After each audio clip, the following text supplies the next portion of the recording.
through so much and you've done so much, but you've been a guest co-host, so we haven't talked to you. And now the spotlight's back on you because the girls, and you have to get this. You have to get this book. I read it in one sitting. You kind of just throw all caution to the wind, and we really get to find out about you. And, I'm a good friend of yours. What didn't you know? What were you surprised by? I didn't know a lot. I was surprised by how much you shared, to be honest. Because I know, in this business and because your personality, you tend to keep things close to your pocket. So let's just dive into this interview, shall we? Okay, speaking of that pocket. I was amazed at how deep you got with feelings and how many facts you shared. What was the inspiration to finally write it all down? And did you have any trepidation in revealing so much? Those are two questions. Let's. You could wrap it together. You're a writer. Okay, there you go. In a sitcom, it's very fast, in and out. I started writing it because people kept asking me, how can a man write so many shows continually that were female ensemble shows? So then I started exploring and wondering, why myself? Why would I keep getting these jobs? And I really attributed it back to my grandmother, my mother, my sister. And the trifecta, that was your foundation. Yes, but then when you think about it, those were the Gilmore Girls, that relationship. And I didn't really realize that till I started writing it. So then what I did was I was keeping journals since NYU. So I went back because I was like, I can't write a book. I don't know anything about writing a book. So they were chiseled on stone at that time, and you're like, let's get the stones out. You're supposed to be nice to your guests, okay? Honey, that was nice. I could have said cave drawings. You could have, and you probably will later on. But so I went, that was how I began. I just pulled all the pieces. That must have been wild to take out these journals for the whole different stand. But I also wrote a lot during each show, and I was shocked. Like, when did I have time to really write all my feelings about, thrilled to be on Golden Girls as it was blossoming into this huge show, but also feeling not wanted on the show at the same time, and people didn't really know that. So putting that in there, and then realizing how we grow and change, and your thoughts as a young person are very different than how I feel now. So I love the idea of juxtaposing those two, and I thought that would kind of be an interesting little peek into my life, but also for people. Yes, I drop a lot of names, but those are the names I worked with. Yeah. But also, how do you pick yourself up in any job after so many no's and rejections and keep going? So I'm hoping people get something out of that, or whatever job they do. Well, we're definitely going to talk about that because I have it like right next. Well, my friend Josh has it now, and he has to finish reading it. But I've had it there because it's not, and even it's just not just for a screenwriter per se or somebody in entertainment. I use it as an inspirational kind of handbook because you do talk about picking yourself up. You do talk about what am I doing, and do I say I'm done? Like at what point? And so I read a few things and how you kept going, and we're going to talk about this. But it's more than just a tell-all because it's really not a tell-all. It's because a tell-all is just like juicy, bitchy things. And it's not that at all. You know me. Of course, when we've been out, there are fun facts in it. I'm not going to lie. I will throw some bitchy things out, yes. But basically, it is a Valentine to all these wonderful women that really have made me the man who I am today. ... And Roseanne. And Roseanne. There was a whole discussion with my publishers. I wanted it on the front cover, and Roseanne, and they're like, oh no, what is she going to do if she sees it? I'm like, she can't read. That's the whole thing. What has happened to her? We're going to talk about that, so I have a whole Roseanne section. Right, Let's not get ahead of ourselves. Slow down, buddy. But I want to know, what was the creative process? How long did it take you? Because it's not just opening up the journals. Oh, and what I have to say in the book, you actually reprint some of the journals, which I love, because we do really get inside your mind. Hear my voice back then, yes. Yeah, 100%. You're like, hello. Hi, I'm a little boy. I was in the movie Cocktails. Did you see me in the back? You were in the movie Cocktails. It was Risky Business, but you're close. Oh, I thought it was Cocktails.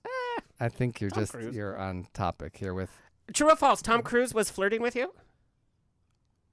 Plead the fifth. In my mind, he was, but, there you go. Chapter 3? Yeah. Well, where's that? Mm-hmm. He was a sweet, sweet man. Yeah, so there is a story of when I was working in casting in New York, and he came in right after Taps. And then when I moved out to L.A., I was just wanting any kind of job. And I went and there was a big mass call to be extras in Risky Business, and I did get the gig and was there. And it was on, we filmed it in Larchmont, and we had a scene together. But you were supposed to come back the next day, right? You were requested specifically. Yes. They wanted you to go to that Christian Science brunch.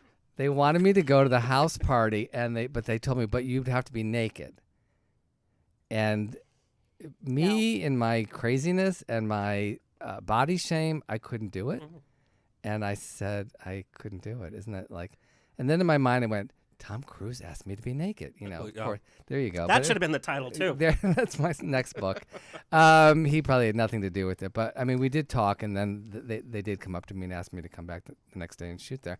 And then I go to see the movie, and there's no nudity by the boys. But No, they were at all. But they were all there to be with the prostitutes in the film. And it's a really good movie. And actually, Christian McLaughlin and I wrote kind of an adult sequel to Risky Business, and it was the Tom Cruise kind of character is divorced. His wife goes away for the holidays and asks him to watch the house, and he has another party. That's fun. I think it'd be huge, Tom, I think if you're that's out a great there. idea. Thank you. You're welcome. Yeah, that's a great idea.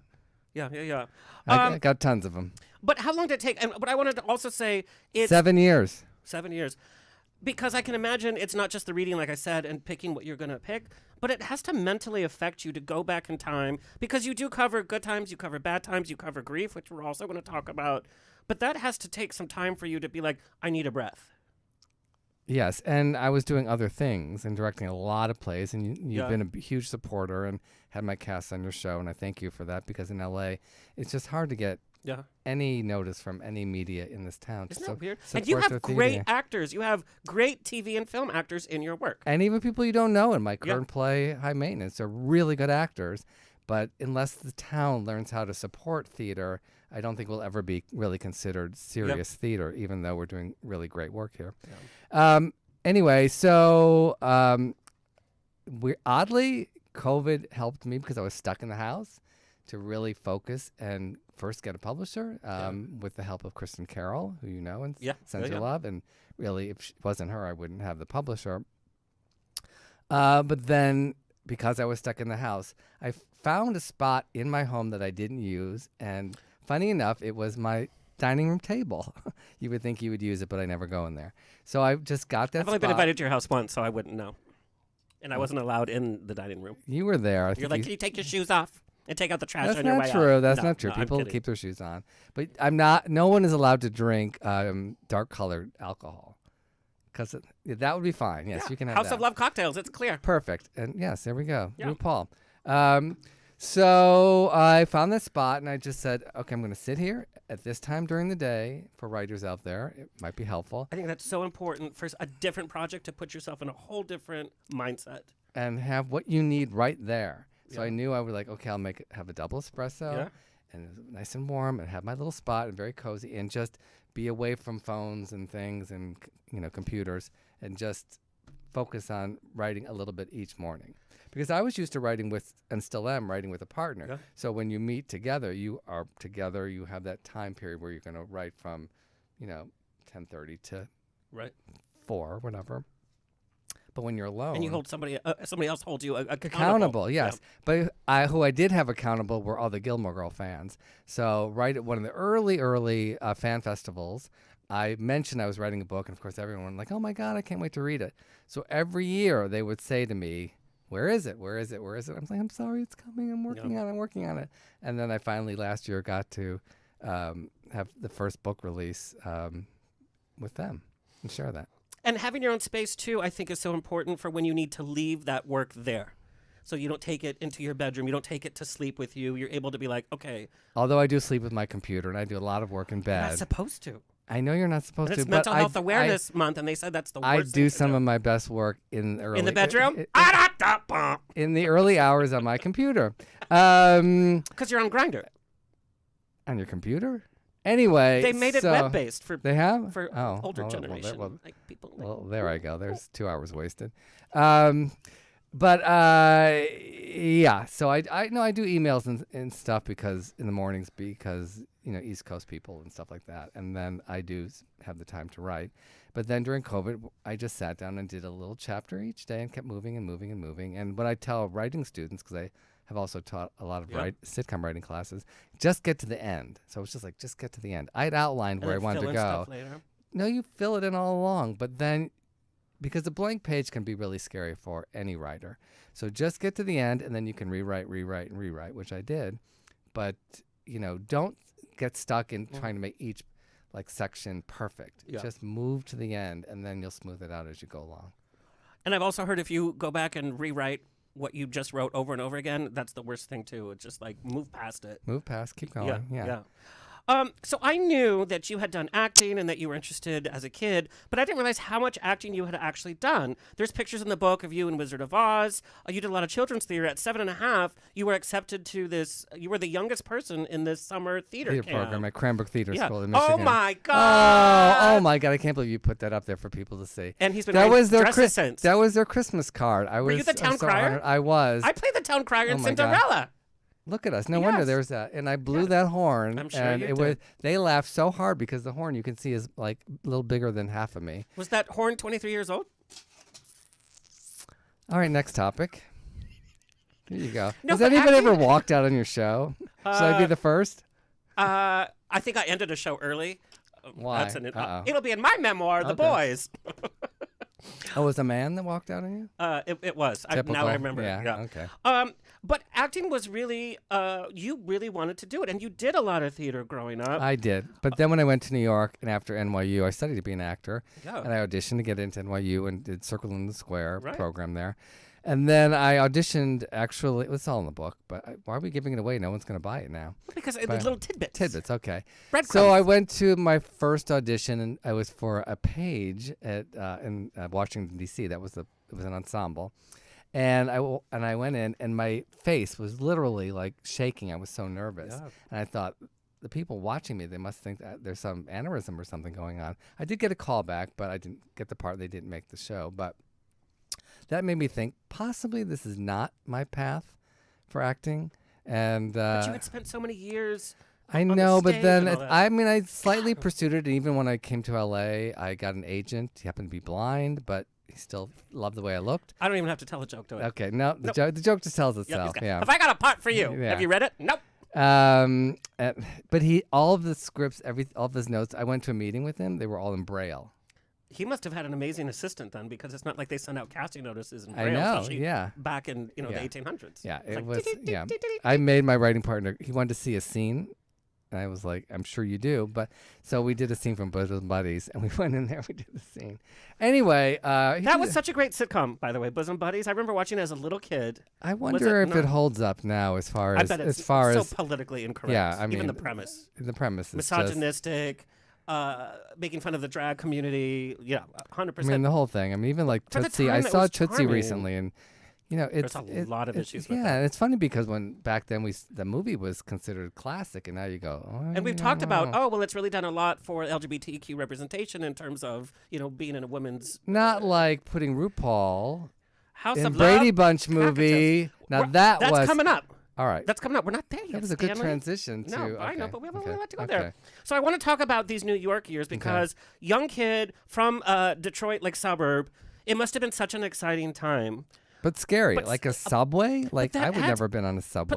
like young people are supposed to go through that, and that's what I want to tell a lot of young people that want to get entertainment. It's supposed to be scary because it tests you. It tests you in so many Well, ways. New York does test you, but luckily I had a really good support group of friends. Mm. But most of them were older because where I went, Circle in the Square, they're mostly transfer students. So they were like 19, 20, 21. And here I was, not even legal. I was 17 when I went there because my birthday is late in October. But it was a whole different time that people also don't realize. 17-year-olds were running all around. They were making a life for themselves. Now I think it's much Wow. scarier. Yes, I mean, just, kids in high school today, I mean, they're scared to go to school. Like, are they going to come home at the end of the day? Right. I mean, they've had it so tough, and I felt so bad for a lot of these kids that had their graduations in college canceled. They're the same kids that didn't get high school graduations. Yep. Yeah. But talk about those early New York years. What did you learn most about the business that you still remember to this day that you're like, well, I learned that during those years? I mean, I learned, I had great acting teachers, and they really taught me about being real.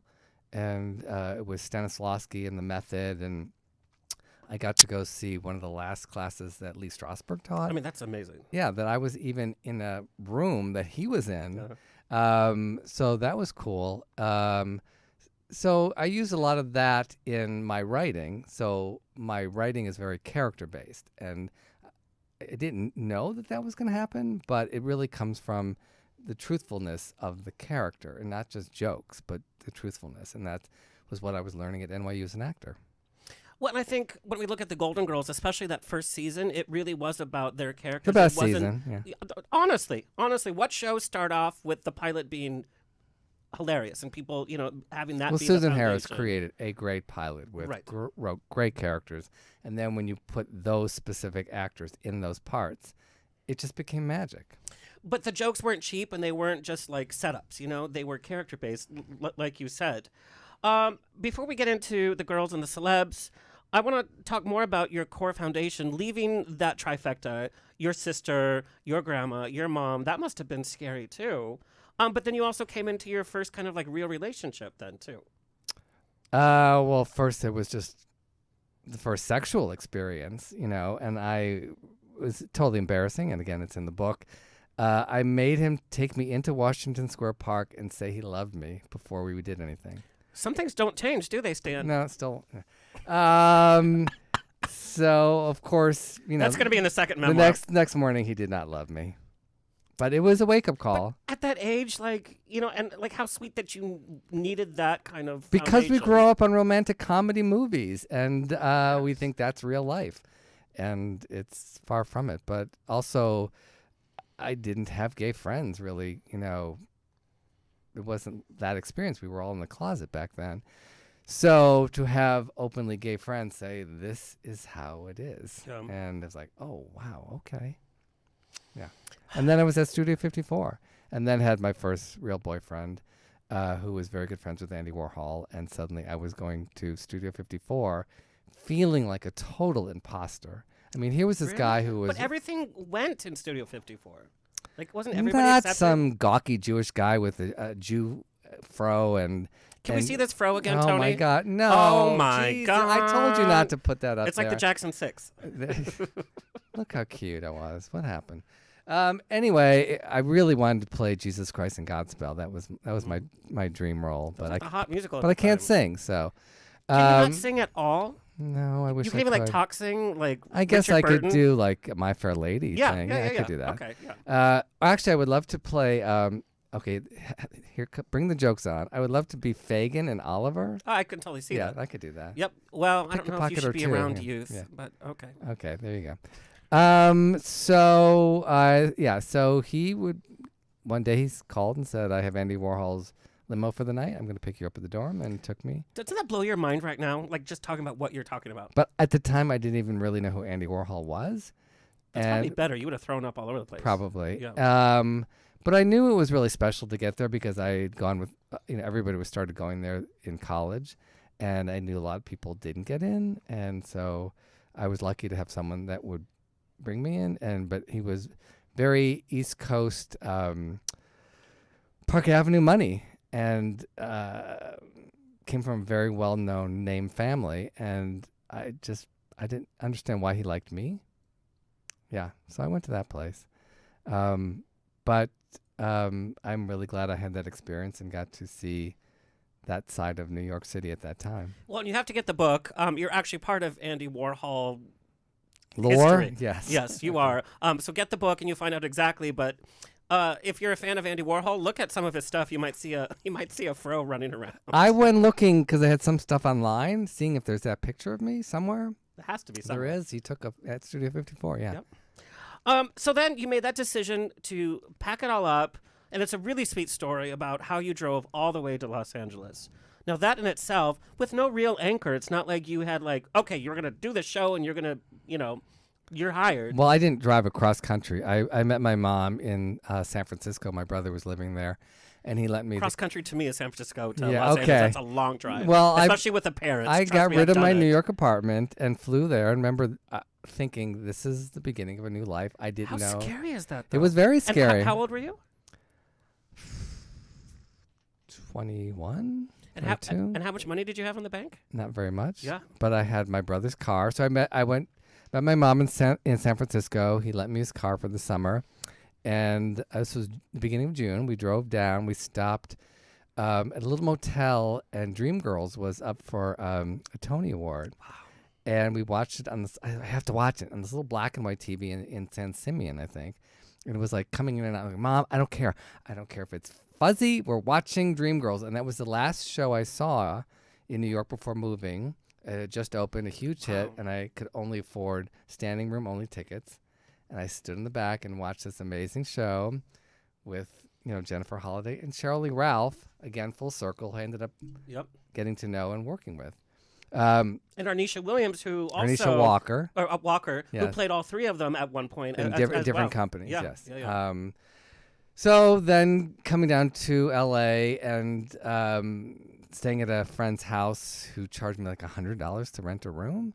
And I remember bringing the phone out and it had a cord. People probably don't know. Phones had cords at one time. This is what I love about the book, because I can envision this, and it's just waiting for that phone to ring. I brought out by the pool, and I'm sitting there, and both of the roommates at the house had work, and they were not there, so I was there alone. I didn't know anybody. In a whole different state, a whole different side of the like country. Way in like Woodland Hills. Fucking hot. Putting the phone out there, just looking at it. Ring, ring, ring. And, of course, it didn't ring. Yeah. And then I went back to New York to write another, I think our third or fourth spec pilot with my writing partner, Jim Berg.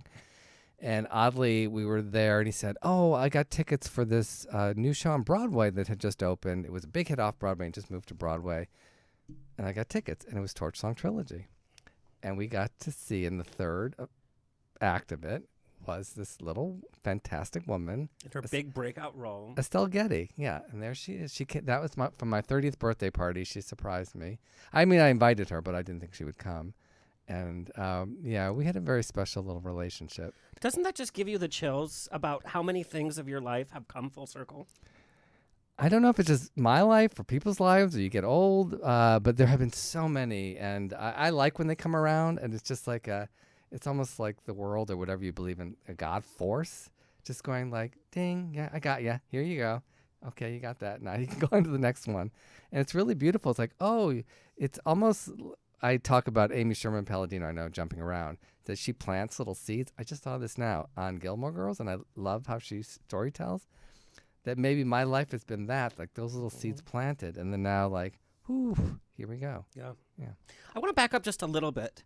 Your relationship with your mom, for your mom to be like, get a job that's gonna pay and get a paycheck, whatever. She's like, okay, we're gonna take you to LA. You're gonna live in LA and live this life. And they didn't take me to LA, but do you know what I mean? Like, yes, like I had a lot with of her, and like there was that support. My grandfather, he was like, be an architect. You're really artistic, and that's a job you can make money at. I'm like, but you've seen me in plays since I was 7. I'm not gonna. I could do that, but then don't you have to figure out math and stuff? And I was good in math, but I just wanted to do theater, and I wanted to be in entertainment, and I was obsessed with, getting variety sent to my house as a teenager and just studying and knowing every show and what theater they were at and every TV show. I and remember when People movie. Magazine would show up, and it would be like cover to cover. Oh my God, yeah, Dragon. Just studied it. But to have a parent that was so supportive, I knew it was special, and I'm just so grateful that that person really believed in me, and it was very different from my father, who I got the sense didn't quite believe, and I don't know if it was just because of being raised as a man and thinking you had to have some kind of security, but he was only willing to pay what money was for University of Michigan, which is a state school. He did not think going to New York was a smart choice. And luckily, my mother said, we're going to figure it out. I'm going to work jobs. We're going to get you scholarships. We're going to do whatever we have to do. If this is what you truly want to do, but you got to tell me it is, we'll figure it out. And I did, and we did, and that's so special. Yeah. A lot of people don't have that. My mom worked 3 jobs, so I could do voice lessons, go to private school, take acting lessons, like all of that. There was no question. It's like, but it was that. It's like, if this is what you want to do, we're going to make it happen. And I know we've connected a lot on that with our moms, in that, a lot of people don't have that. And when you have that support, it pushes you and frees you up to just explore life. And I will always be forever grateful. As there's days that it's terribly sad that she's not here and that she's not able to experience everything that's happened with the book. But so much of the book, people say, I know her because now I know you. 100%. 100%. And when we talk about some of your lower career points where you're like, when's the next project, but you still persevere, it's that same energy that, no, this is, you said you're going to do it, so you're going to do it, and it's going to work out, you know? And she always instilled in us from a very young age, if you work hard, Yeah. you're going to get there. So it was not even a question of if I would get there. So imagine taking that off the table. And I talk about that. Another, I'm going to name drop, but Swoosie Kurtz taught me that. I love Swoosie Kurtz. Love her, yes. We just did a little email exchange. But she taught me about really, I didn't realize I was doing it until I explained it to her, because she didn't understand like how you do sitcom scripts new every week. And she was used to doing plays. And I said something about, Jim and I take fear off the table. We know we're going to get to a good script at the end of the week. We don't know how. We're going to get to it. Because it has to. It has to. Yeah. There's no other And I think choice. that I Like learned with from my life. mom, just practicality. It was just like, you're going to get there. Don't worry about it. And so many people get stuck in the worrying, and they like the drama of like, oh my God, what if I don't? I know it's horrible. I'm going to, you know. And when you take that off, it frees you to just enjoy the ride. And there's a lot of ups and a lot of downs.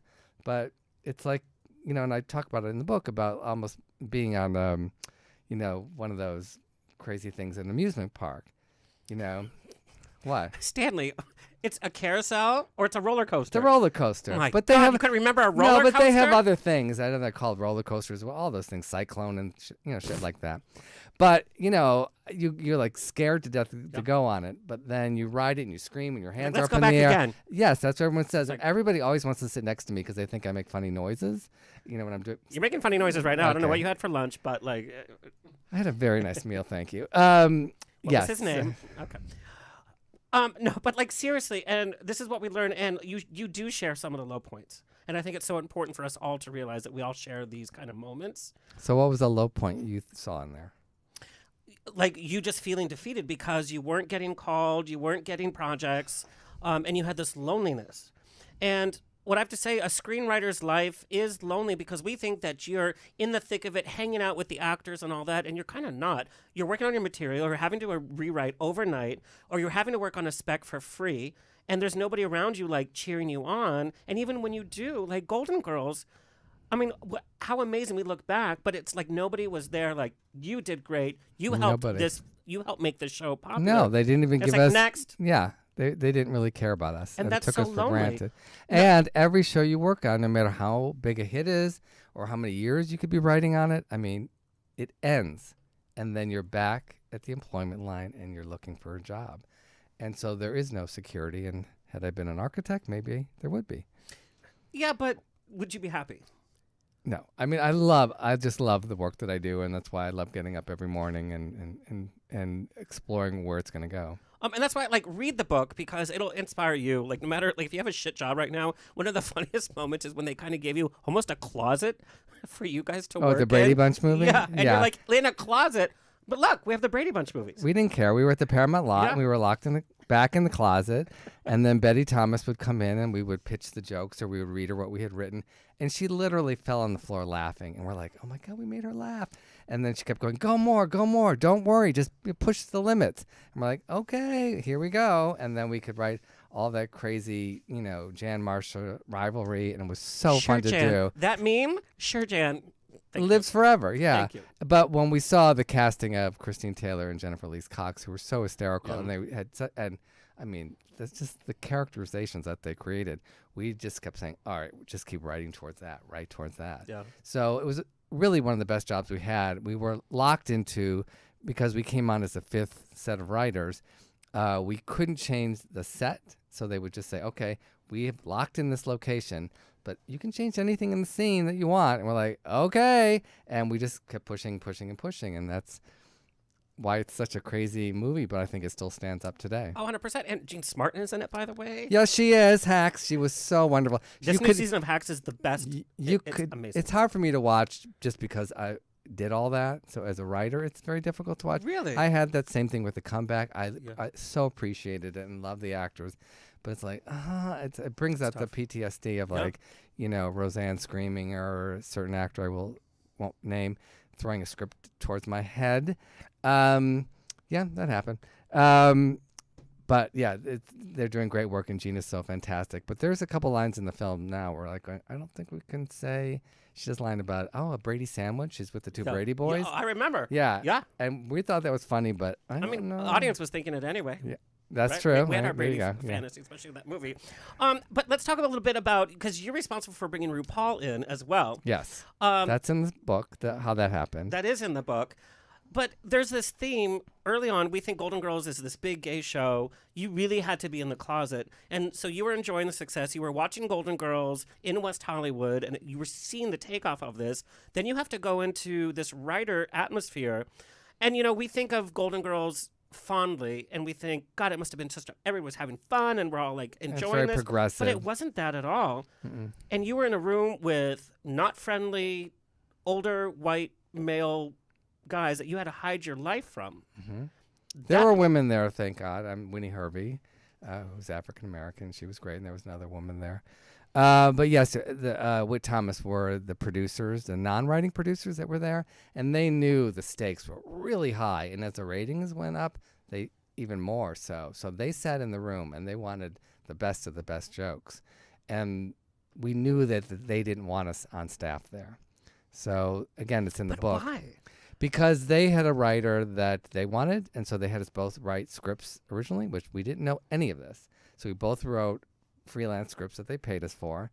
Our first draft came in, Blanche and the Younger Man, nominated for Writers Guild Award later, kind of pretty close to what we wrote in first draft, and hers had to be completely rewritten. So the staff was like, they can write a first draft. Let's bring them on. They're really cool. And you were these young punks. I know, but they were like, their choice. So, some men and their egos can kind of And they had to have a whiff that you weren't like the other guys. Yeah, so whether they you knew we were gay or not. with them and throwing darts. No, and so they probably were like, who are those guys? And they don't seem like real men, or I don't know, whatever it was. So their egos were bruised, and so they never took a liking to us. And so to go to work in such fear, although the writing staff was lovely, it still was a lot of fear-based. Well, and I love this cast photo. There we go. Yeah. Look at me with my little skinny tie. So cute. And my mullet. I had. So are you glad that you left the show? We didn't leave. We didn't get asked back. I was being nice. Dan. Don't be nice. I was being Stan. Yeah. And so that's scary in itself because yes, because Susan show. Harris. You wrote The Flu. You wrote Sex Education, Adult Education, and then Blanche and the Younger Man. And yes. some of the funniest lines are from there. I know there's people still. If that's quote not a them. hot water bottle, and I like to show know what's plugged in. Yeah. Yeah, a lot of the lines in what Blanche Dog Years. No, I will not. Have a nice day. Yeah. So I mean, that's just crazy that they're still being used and talked about. But the last thing we heard, it was at the wrap party, and Susan Harris, who we had not met. I mean, I've been in that picture with her. But isn't that the weirdest thing? Like, the creator of the show, and like you hadn't like really connected. Because she had Epstein-Barr disease, so she never came to the office. So she was at that picture because back then. Did you see her sitting off to the sofa like this? She did not look happy. No, but she probably was not feeling well, so she came in because they said you need to have the group picture because it will last forever. And then at the wrap party, I was like, "There's Susan Harris," and I would always be like, "Jim, we have to go talk to her." She's like, "No." Look, I forced talking to her. There she is. So we talked to her, and she says, "Oh my God, you guys are great. We're gonna see you in a couple months." And I'm like, "Yay, we're coming back." Wait, she said that to you? To us, and our contract had not been picked up yet. And so you're like, "Let's go buy things," because you're raking in the bucks. Well, you're still a lowly writer but at you that still point. think But you have a regular gig, and it was going to go for on one of the most 22 successful episodes. Hits. Yeah. So, and then all of a sudden, they decided to, because it was the hottest job in in town, so they could get anybody they wanted, and they were just like, "No, we're moving out." And the writing, I didn't learn this till later. The writing staff like pleaded with them, "Please, like." That must have been so devastating to somebody your As Blanche would say, age. I was devastated, just devastated. No, but literally, and you've had some of these experiences where you're working on something that's so great that just doesn't pan out. And then what do you tell people? Yeah. And they're like, "But we saw your work. Yeah. It was really good. Amazing episodes." So then you become, well, the work was good. Why? And then you go back to, Hollywood I just politics. connected this like to my mom. Like, if you work hard, you'll succeed. So here she had taught me that. And I was like, but I did work hard. We did good work. So why were we not succeeding on the show? So you have to Hollywood politics. There was a whole different era then. And, we think of Golden Girls as this big gay show. It was during the AIDS epidemic. You couldn't even be out as a writer, much less as an actor, as a producer, or, making decisions. And that's a very scary time. And they had to have known. When did you come out professionally? When did you feel it was okay to come out professionally? A few years after that, we got asked to be in the LA Weekly was a local free kind of cool alternative paper. Huge. Like every Thursday, we're like, get the Weekly. And it had everything in it that you wanted to do if you were cool. And they said we were doing an article about out people in the entertainment business, and we would love to have some writers. And we contacted our representatives or agents. They're like, no, you can't do that. You can't be out there. Career kill. And then Jim and I just said, no, I mean, we have to be honest. For some reason, we just said, we're going to do it. And they took our picture on the western part of the Warner lot. And we were in the article, and that kind of how we came out professionally. That must have been scary. But exciting at the same time.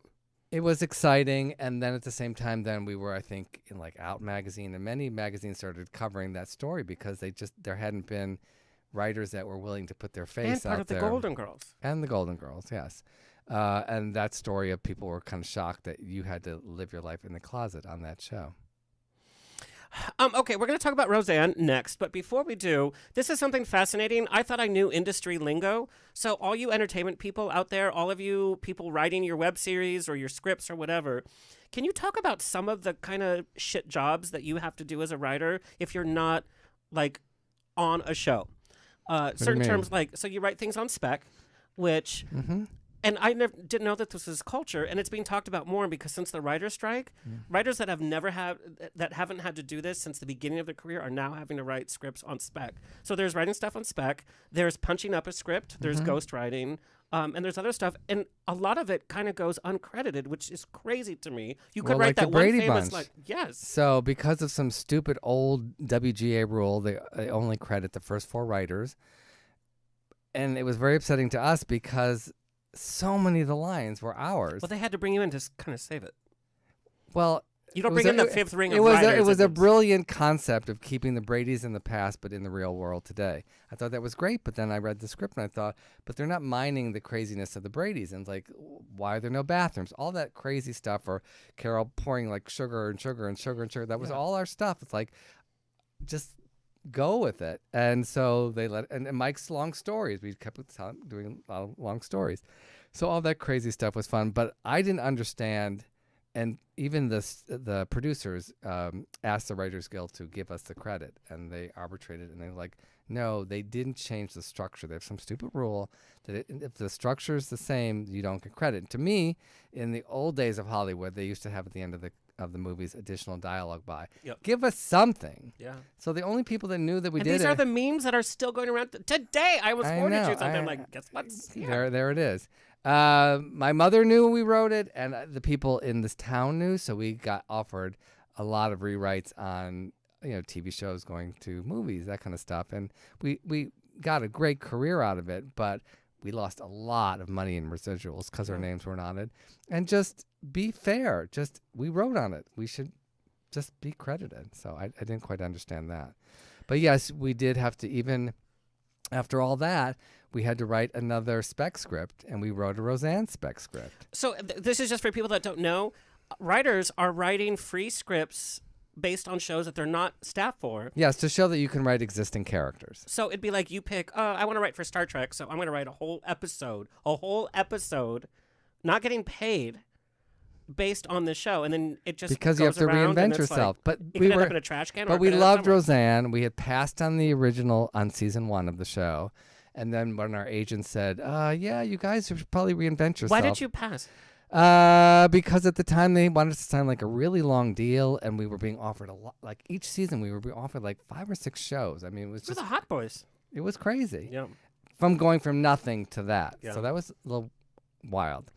And Laurie Metcalf and John Goodman were not attached yet. We loved Roseanne. I had seen her on Johnny Carson and thought she would make a great TV star. That's another story that's in the book. And then we were also offered to develop our own show, so that when he's writing notes down. Roseanne. No. Okay. Buy milk when I get home. We wrote a Roseanne spec, and we were told, I mean, it was common knowledge, you would never get a job on a show from that spec of that show because there's no way you could know the intricacies of what they were dealing with in development. And there was a very different sense of humor. I remember when the show came out, it was called the most vulgar TV, show on TV because it was a class that we hadn't seen. It was a language that we hadn't seen on TV. Even though we had seen it with Norman Lear, but not for a long time. And Norman Lear still did kind of polished stuff. This was like kind of gritty at that time. I remember as a kid all the controversy. And shockingly, they read the script at Roseanne and they called us in for a meeting, and we're like, oh my God. And we sat there, and they said, we'd love to have you on staff, but we don't pat people on the back here. You know, it's all work. That's an understatement. And we were like, it's okay. We don't need to be patted on the back. We just, we love the show. We love how the way the stories are told, and we love that it's funny and then dramatic and all. It's like real life. Got the job. Oh, then we had to go meet. We were told we were going to meet Tom and Roseanne. We go to their house. Jim is very spiritual, and he brought these crystals with him. We're like, I said, we need everything we can. We need this job. So he was going to brought a cheesecake. He was going to leave a crystal in the house, like just put it in the couch somewhere. That's. I know. I don't know what I have to think about that. That's a little creepy. Creepy, but kind of fun. So we had a meeting. Roseanne never showed up, but Tom, comes barreling in, and he loves us. And then we go back to the car, and he goes, I forgot to leave it. Like, Jim, you go up to that fence and you throw it over. It's good. I'm not leaving Beverly Hills until that crystal is in there. And we didn't know if there was cameras or whatnot. Obviously, there are cameras. Well, he threw it over the fence, and we got the job.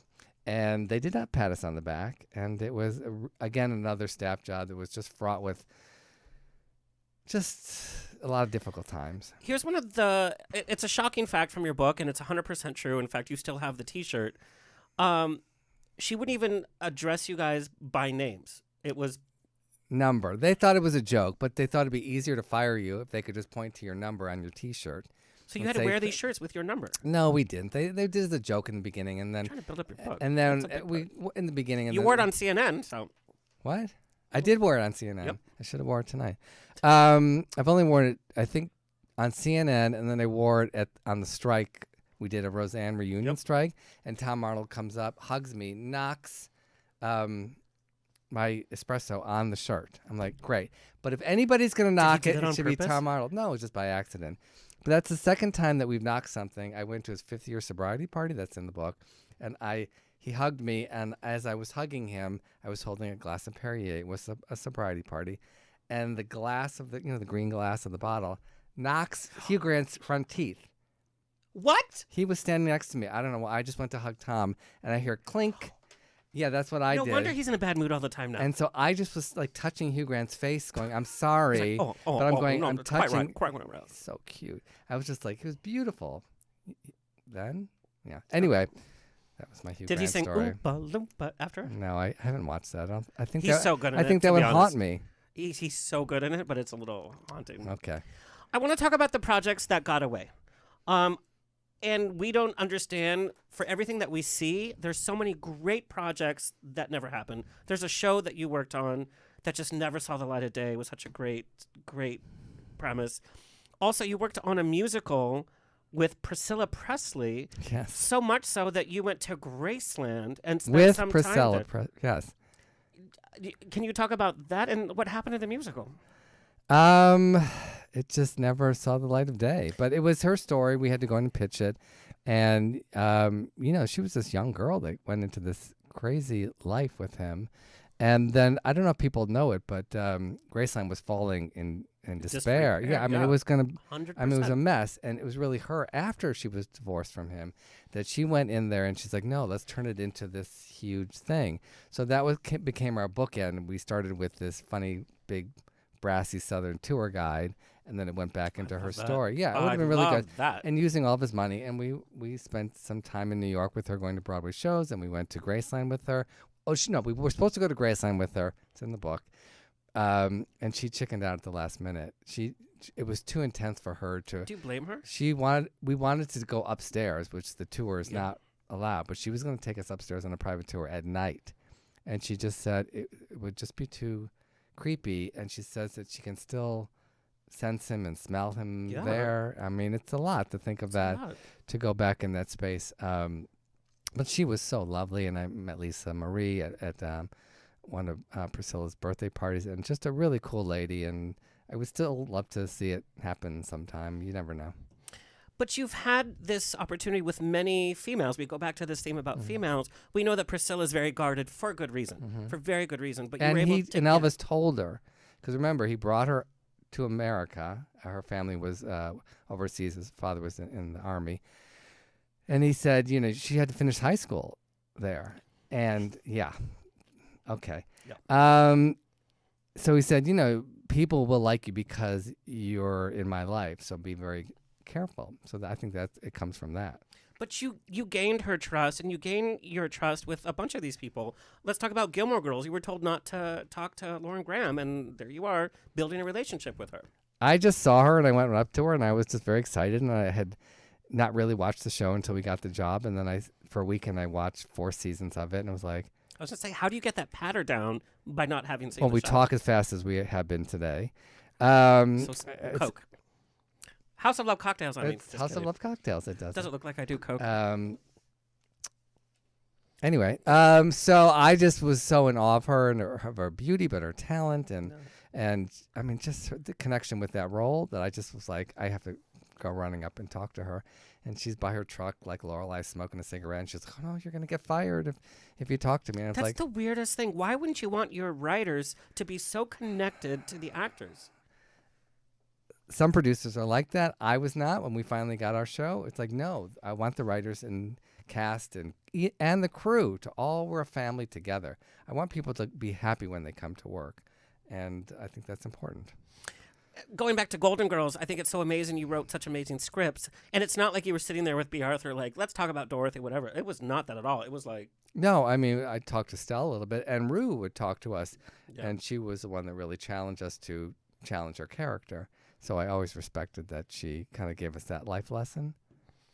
Talk about some of the other projects that got away. I mean, the big one is the Ruthie Ruddock story, and we wrote that on spec after seeing a documentary called Before Stonewall at one of the very first gay and lesbian film festivals in Los Angeles. And in that movie, it talked about how in the summer of '69, the black movement, the women's movement, and the gay movement all converged. And on the way back to the car, Jim and I just started saying, that's so interesting, we should write a movie about that, and who could intersect the whole world. And we came up with this suburban housewife who goes to Greenwich Village to save her sister from becoming a hippie. We're like, our agents are going to kill us if we write that. No one will buy it. We said, fuck them. We wrote it. It was a huge bidding war. And we decided to get it to Lily Tomlin because I've been obsessed with Lily Tomlin. So we sent it by messenger to her backstage door when she was doing Signs of Intelligent Life. And 2 weeks later, our agent called and said, why is Lily Tomlin on my call sheet? And she had read the script and loved it and wanted to meet with us. And that's how we got to be friends after I had idolized her for so many years. So flashback to Stan as a little boy. You had like a fake network in your basement where you did your own scheduling, and Lily Tomlin was a huge part of that. Yeah, I gave her her own variety show because I didn't want to wait. She did variety specials like every couple of years. I was like, no, she needs to be on the air every week. So I gave her Friday nights at 10 o'clock. I think that was a good time slot. And I got to tell her that. But working on such a project and having this big name anchored, and then it just... But it was interesting in working with her, and it was during the time she was doing Big Business. Yeah, which was huge. I mean, but it was before that. She was filming it, and we would go to set and work with her and talk and do notes. And she, I don't think, really got like the power that she had. You know, we kept saying, but you're Lily Tomlin. It was after moment by moment. So she had a big moment, and then she had a big failure. And so I think she was like, I didn't really have a voice. And also women back then couldn't really stand up. And Hollywood still wasn't talking about LGBTQ stories. They just were not. Yeah. So we kept saying, no, Lily, go to the studio and say, I want it to be this. I want this person in it. And it was interesting because I just thought she was all powerful, but she was just like the rest of us. Okay, what are your favorite celebrity meetings? You. I said celebrity. I have to say Hillary Clinton. I went to... No. No? That's Hillary? No. When she was first running for Senate, and Dan Jinks and Bruce Cohen had a benefit in their backyard, and we were all around the pool, and she talked for like 40 minutes without cards. And I was like, who is this wonderful woman? And then everyone was like going up and waiting in line to get pictures. And I happened to be behind this young guy whose mom was her college roommate. And we started talking. Wow. Yeah, it was so coincidental. That's a story. And so then, can you imagine the things? And then he introduced me to her, and then I got a picture with her, which I think is in the book too. And I just had been a huge, huge fan of hers, and I just think we really missed out on, having probably one of the smartest people in that office Don't ever. even get me started. And yeah, that was really crushing. That was a turning point for our country. Oh I my think. God. Yeah. And the fact that facts are facts, and no, there's alternate facts. Okay, worst celebrity meeting. You're like, I don't. Even if they've passed or they're still with us, I'm good. I don't need to meet that person again. Worst. Oh my God. Maybe not worst, but the most ever surprising that asked you me. were surprised that it was such a negative experience. This is gonna be so controversial. I shouldn't say this, Of course. but disappointing. Yeah. Was recently I got to introduce Laverne Cox, who was in my a music video I directed, and we were at the opening of Night Kite Runner in New York, and I had brought George Takei and Brad to the opening, and I was like, these two gay icons should meet, LGBT and she was just kind of like, oh, okay. I'm like, but it's George Takei. I guess I just, I always want people to just be. I mean, talk about a trailblazer. I wanted them to just like gush over each other, and she was, maybe she was on her way somewhere else. Again, you don't know what people are going through or That's on their agenda. Very true. It's being very generous, but I was just like, no, just it's George. So yeah. Looking back at your career, what's been one of your biggest achievements? Not because it was a big critical success or you made the most money, but that you had to overcome a lot personally to get through it. Career? Yeah. It's just picking yourself up every day and keep But what going. was that one project you're like, I'm so proud of that because I survived and I got through it? I think probably Rita Rocks. And that was a labor of love. It was labor of love. We wrote it on spec again because of our love for American Idol and Roseanne. And so we created a show about a suburban housewife who started a garage band. Such a fun idea. It was great. But we did 2 seasons, 44 episodes. Like, who does that? That would be a huge success now we have today. 8 episodes. And you're winning that's it. Emmys. Yeah. That has to be frustrating to see, by the way. What? Well, I'm grateful. So it was a very, very difficult situation. We got the pilot picked up, and it felt like when we were making that pilot, if everyone kept saying, it feels like these people have been working together for years. And I was like, that's gold. You don't know how special that is. And Lifetime had never done a sitcom. So they didn't really appreciate what we had accomplished there. And then they got the show picked up, and then we got the calls telling us that. But they said, but they don't want you to be showrunners because you're 2 gay men and you don't really know about a suburban family. That must have blown your mind. It's like, this is our thing. This is our project. I grew up in a suburban family, and I don't have kids myself. And I said, but we're going to populate the writing staff with probably mostly women and mothers and parents. So we're going to bring that perspective to it. And it's like, so do you want us to change the pilot? No, do the exact same pilot, but we're going to put people over you to tell you what to do. And that was really hurtful. And a couple of writer friends said, just quit. Just say fuck you and move aside. And I'm really glad I didn't, because I made just some great friends from it and so many wonderful experiences that I learned to keep going and to not walk away. That was our baby. Like, I wouldn't leave that. But that's a tough call, because then people say, know when to say goodbye. Mm-hmm. If it's your baby and it's like, and you in have to the make a end, statement. season 2, they did end up giving the show back to us. Yeah. But it was just keep going, keep believing, and keep true to what we had created, even though the industry was, I don't think you could get away with that today. There would definitely be a lawsuit. But at the time, people just go, well, that's what they want. If you want to do the show, this is what it is. And it's so small-minded. Another big theme in the book is talking about lower points, and I don't want to talk about this as a low point because we all experience grief. We just every one of us has it on some level, whether it's a loss of a pet, a loss of a boyfriend, or the loss of family members. We're all going to experience or have experienced grief. Grief is a big character in the book, and how you talk about it is as a positive. You were very close with Allie Willis. In fact, there's a documentary coming about. You were in her fashion show, and I'm in the documentary. Yeah. And we know in the industry, I mean, you lived through the AIDS epidemic as well. And then we know, you lost your mom this last year. Well, 2.5 years ago. But, Oh my God. yeah. In my mind, it's just this last year. So I didn't know that would be the last chapter of my book. I just figured I'd kind of end up with Gilmore Girls and then maybe a little theater thing. And then my mom passed, and you know all the details of that, and the worst 13 days of my life, from the stroke through hospice to her passing.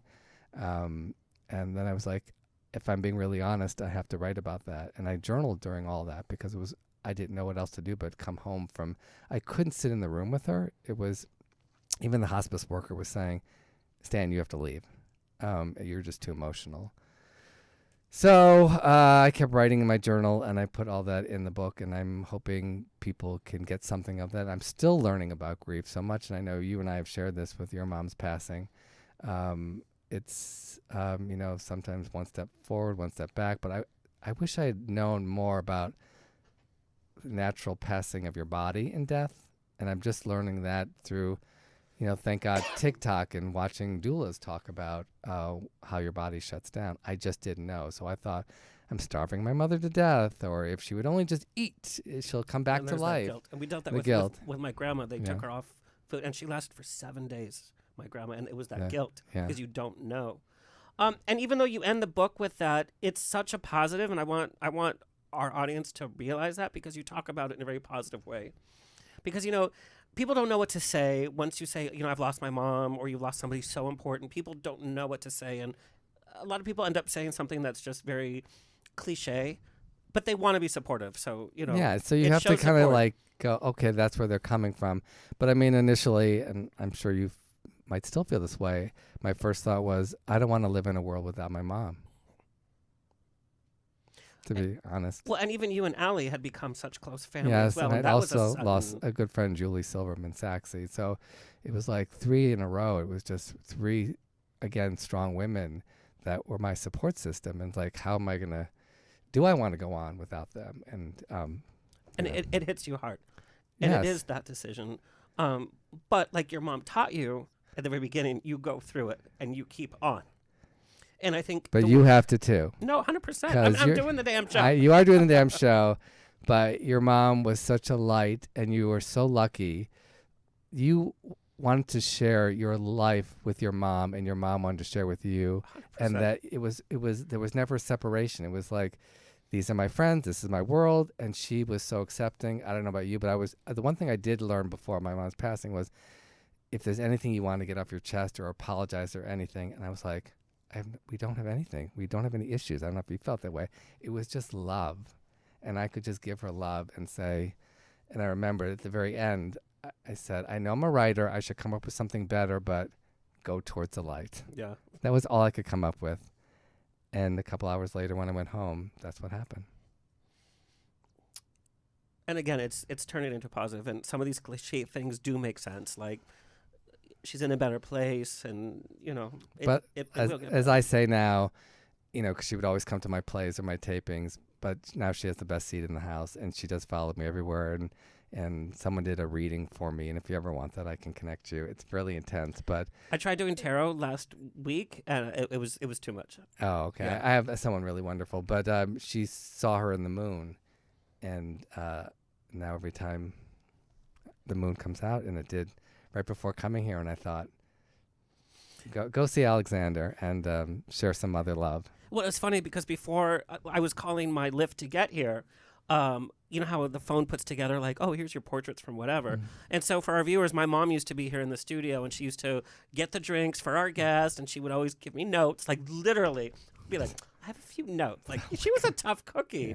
But right before I left my house to get here, it popped up and it was pictures of her here in the studio. So it was like, she was like, I'm here too. Talk about me. Yeah. Oh, we're talking about her, and we're going to talk about her some more in the next couple of weeks because I know you're doing a beautiful celebration of life that I'm really can't wait to be a part of and celebrate her because she was a really special person. And again, like myself, I know you because of her, and she, as I wrote you in a text, she made a beautiful human being.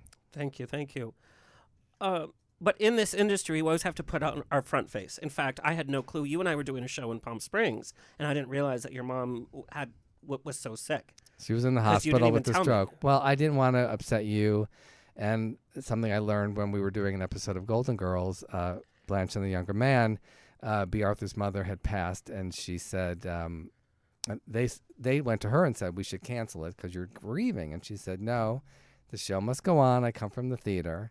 And she did the show, and you can watch in those scenes that she shares. And the whole show is about mothers and daughters. Yeah. And there's a beautiful scene at the kitchen table when Estelle says, you know, you treat me like a human, not like a child. And B can't even look her in the eye and turns away. And whenever that moment happens, literally the hairs on my arm stand up because I know what that was. So when we went to do our out on the Lanai show in Palm Springs, and my mom's in the hospital in Burbank, and they said, we'll know when you get back whether she's going to live or not. I was just like, she would want me to keep going, and I did, and then I told you after, and unfortunately, that's where it went. So talking about life, and what did her passing how has that changed what you're working on now? How has it changed your writing? It changed. I was focusing a lot at that time during COVID and teaching a lot. I started teaching. Because you love to inspire people. I do. You're very giving. But I was doing these sitcom writing classes online on Zoom, and then I would post about it, and then people from all over the world started contacting me. And at one point, I was teaching 4 classes a week. So that's a lot of teaching, and I give it my all, and I'm doing a lot of reading and notes. And then after her passing, I thought, I have to focus on me. I can't keep giving all my energy out to people. So I kind of pulled back on my teaching, which I loved, and even my acting teaching. And then all of a sudden, I started getting all these job opportunities. I was like, someone up there is agenting me. And I think she's the best agent I've ever had. Probably. But I kept getting like jobs in different cities and having these adventures because she always said, travel while you can. So all of a sudden, I'm in France in a castle mentoring writers. I'm in New York directing my first big off-Broadway show. And there was something special about your room in France. I got to the room, and on the door, they had named each room, and it said Queen Mom, and that's what we used to call my mother. I mean, if that's not a sign, I don't know what is. I don't know. So she was definitely watching over me for that. And so now and this show I did in New York was mixing improv and hypnotism together. 2 mediums that I don't know and scare me. You were involved. I'm like, what? And it was with Cole Mockery, right? Colin Mockery. Yeah, Colin Mockery. Yeah, from Whose Line Is It Anyway? Yeah. And what a man to learn from. Yeah. And so that philosophy of yes and has shaped everything I've done since then. And that's why the craziness of like, I just directed 2 plays back to back. I directed Paul Resnick's The New Century in Palm Springs, and then I went right into High Maintenance at the Row Theater in North Hollywood, and we have 4 more shows from Wednesday to Sunday of this week. And I had less than 24 hours between the 2. I don't know if I'd ever do that again, but I just love actors and being in it. And with High Maintenance, I got to work with a young playwright, stand-up comic, Peter Ritt, out of Chicago. We've been working on the script for 4 months before that. And I didn't know till later in the process that he was actually a big Brady Bunch movie fan. So of course I loved him. So it's been cool to nurture and work with someone very young and talented. Web series, plays, big screen, small screen. Where do you know where to go, and where do you go from here? Not writing another book. I think I know you wrote somewhere at first memoir, first book. I think this is it, but you never know if I have something interesting or pithy to say, then possibly. It was really hard work, but I want to direct more theater. There's still some TV shows I'd love to do. The Brady Ladies, Silver Foxes, is having its Midwest premiere in Columbus, Ohio, September 6th. I will be there for it. I want to get it to New York. We're talking. It was in Dallas, directed by Michael Urie. Yes, the great Michael Urie, sold out, and we're looking to do it as a film, and then of course doing right before I go my suicide awareness play all around the country. We just got offered to do it at the Curtis Theater in Brea, which you'll come see. 100%. A very special one-night showing, so people in Southern California. May 18th, 2025. So I'm doing that in 2025. I'm doing a Gilmore Girls cruise in January. I'm going to the Fan Fest this October. Golden Fans at Sea, a Golden Girls cruise in March. So my mom just won't stop. If she just would let me relax. So talking about relaxing and focusing on yourself, you talk in the book about love kind of fleeting you. And we talked about how lonely it is to kind of be a screenwriter and the fact that you are working long hours. You have to be in a certain mindset. Does somebody like Stan Zimmerman have time for love and romance? That's been the big question. And probably a good therapist would be very helpful to me now. I called one. Okay, can you bring it? Match? Oh, there you are. Hello. No, but you and talking, and I think this is so important for people going through grief.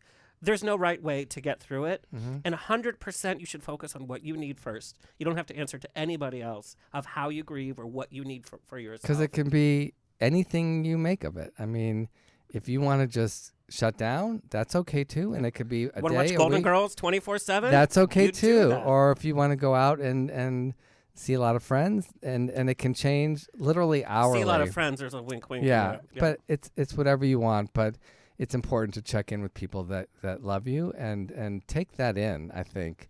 So do you think you're more open then to focusing on you and your own relationships since your mom's passed? I would like to think so. No. It still has remained the big question in my life of why can I have all these really cool work experiences, but I have really only had one great long relationship. I mean, maybe two. Thank you.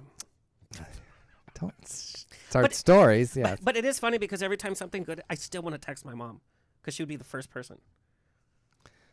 Yeah, and you start to think, I'm having all these experiences that she'll never see. But in a way, I don't know about you, but do you talk to your mom? I talk to her so much. To her every day, but I've never felt that connection. I've never felt her come visit me. Really? And as close as we are, and I've talked about it. We've had a psychic on the show, and there might be a time down the line, but I have felt zero. I hear it back in her exactly the way she talks. I'm like, really? And just her dry sense of humor, where I think I get it from.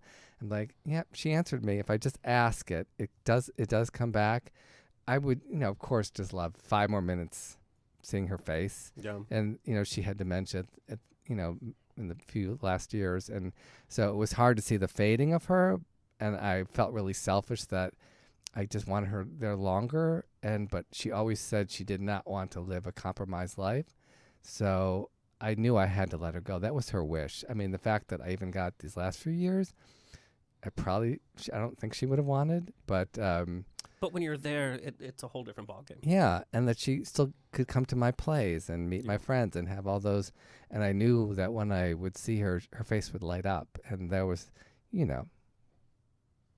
There's nothing better than to make a mom's face light up, right? 100%. Yeah. All right, so High Maintenance is playing in Southern California. You're coming tomorrow night at 8 o'clock. I'm coming tomorrow night. You better laugh, yeah.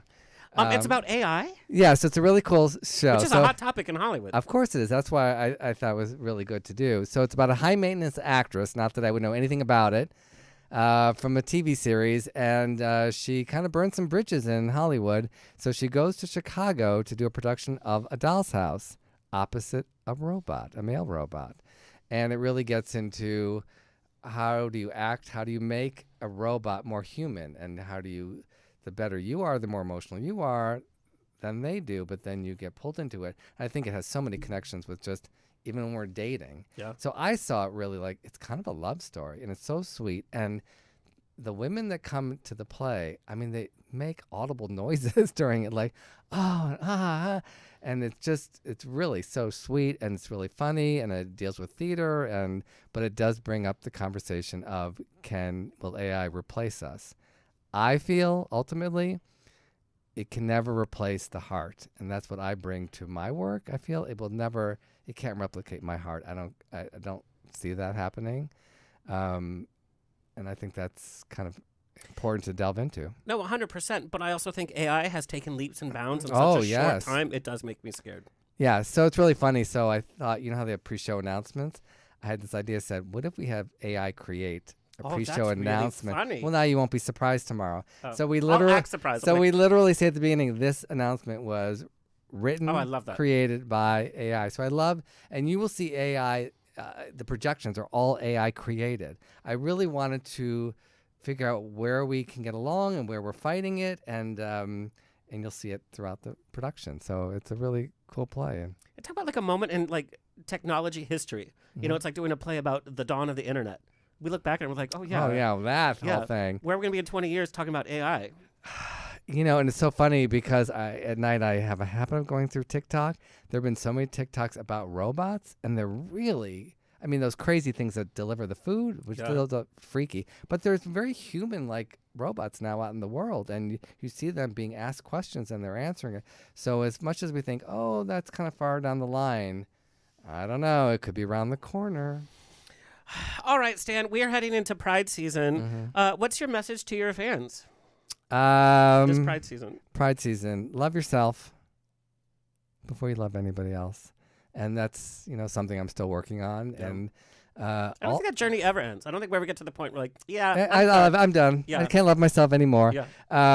And all parts of yourself, you know, there's, you know, I love my humor and my outlook and my mind in a way, but not like myself or my body or my looks.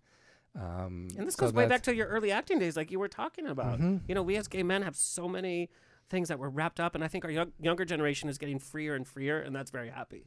You know, I'm happy to hear that. But we have a lot of baggage from when we were younger. And we're judged. And you have to remember also when I grew up, you know, that's why this whole thing with DeSantis and Don't Say Gay and so much work that I'm doing with suicide awareness, that is perpetuating this idea that we're somehow bad and we're not allowed to talk about it. And it's like, I don't want kids to have grown up the way I did and have had to figure out how to be happy or how to have a relationship or just accepting yourself. Like, we should be past that by now. It's just whoever you are, whatever you want to be, whatever you want to name or pronoun or what you want to wear, if it makes you happy, why does anybody fucking care? Yeah, that's what I don't understand. If it doesn't affect you, what do you care? Why do you care?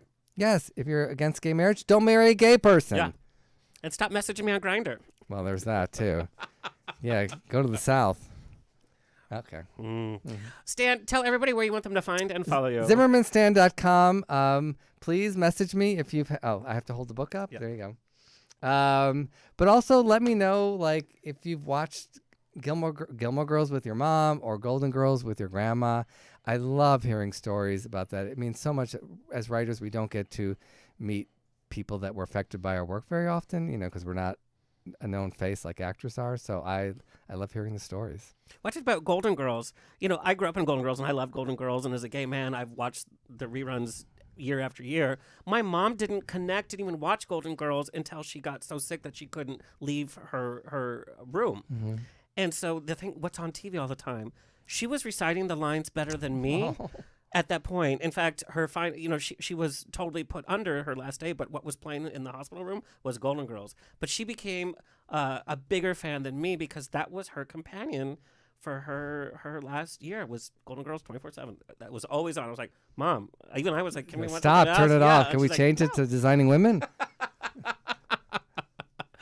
Stan, as always, thank you for being a friend to the show, and congratulations.